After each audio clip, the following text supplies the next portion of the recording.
All right, let's talk about something in a world that just feels, well, bleak. It turns out we have this really predictable habit when things get tough. And you can see it written all over our bookshelves. It's like they're practically screaming for help. Okay, so think about it. When you're really down on your luck, when it feels like everything's just falling apart, what do you reach for? What's your go-to comfort item? Because spoiler alert, whatever it is, the data says you are definitely not alone. Yeah, it pretty much always boils down to one of these three things, right? You're either hunting for some inspiration, to keep fighting the good fight, or you're looking for a fantasy, just to get away from it all.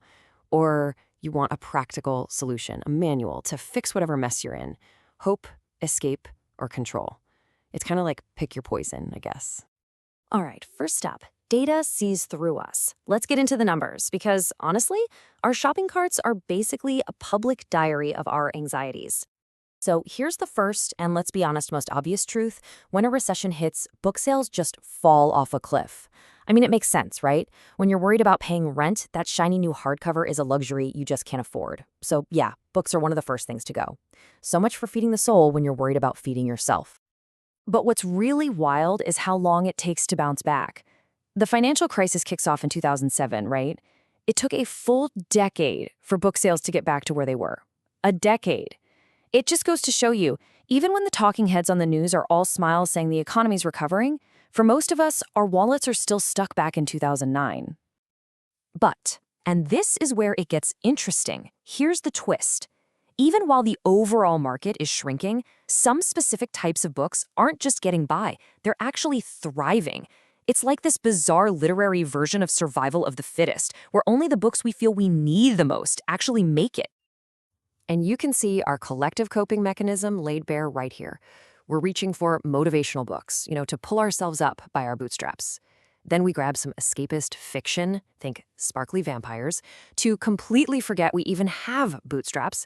And finally, we buy practical guides on how to, fix our broken bootstraps. It's our little three-pronged attack against reality itself. Okay, next section, the psyche of our market. So that's what we see in the West. But this isn't just a local thing. When you look at the Chinese language book world, the pattern isn't just there. It looks like it's a permanent state of being. And check this out. In the world of ebooks, the focus is absolutely relentless. I mean, forget escaping into a fantasy. A whopping 90% of sales are for books on business, finance, self-help, and workplace skills. It's not about dreaming anymore. It's just a desperate attempt not to get left behind. The grind is real, and here it is in a donut chart. And this isn't some temporary blip either. You look across all the charts, and it's the same story. Self-help, personal growth, how to manage your money. It's just this constant, endless search for some kind of psychological edge or a tiny bit of financial security. It feels like the anxiety is just baked in at this point and never really goes away. So when you put all this data together, the analysis comes to a pretty bleak conclusion. And I quote, "This might show that the Chinese-speaking world is in a constant state of spiritual repression." Wow, what a cheerful thought, huh? But hey, don't worry about it. Just keep striving. So this brings us to section 3, the 3 kinds of comfort. Let's break down what we're really buying when we pick up these books. Because let's be real, it's not about the paper and ink. It's about buying a feeling. Okay, first up, the inspirational books. This is for when you're feeling helpless, totally adrift. What you're desperate for is a shot of hope, right? You need to feel like you can actually grab the steering wheel of your own life. So you buy a book that sells you a success story, a nice little blueprint for action, even if deep down you know it might just be wishful thinking. Then there's the escapist stuff. This is when you're just done, completely emotionally exhausted, sick and tired of the constant bad news. You just need an exit ramp from reality. So you grab a romance novel or a fantasy series, because in that world, you are 100% guaranteed a happy ending. No surprises. It's just a safe, predictable place for your tired brain to rest. And last, we've got the practical guides. For this one, your anxiety isn't some vague, fuzzy feeling. Oh no, it is very, very specific. It's the bills piling up, the fear about your job. You don't need a pep talk. You need a concrete plan. So you buy the book on personal finance or, how to build a bunker.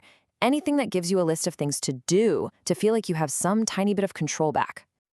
So yeah, this little table pretty much sums up our whole coping strategy. We need hope and action, we need emotional relief, and we need safety and control.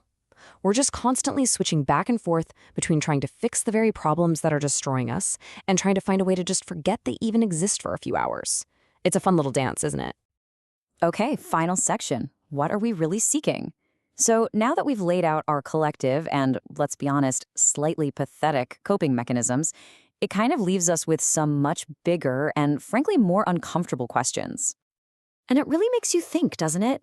We know what we reach for ourselves when we're in a crisis, but what's the right thing to give to a friend who's struggling? Do you offer them an uplifting story, an escape into fantasy, or do you hand them some practical advice? Like, what actually helps a person in that moment?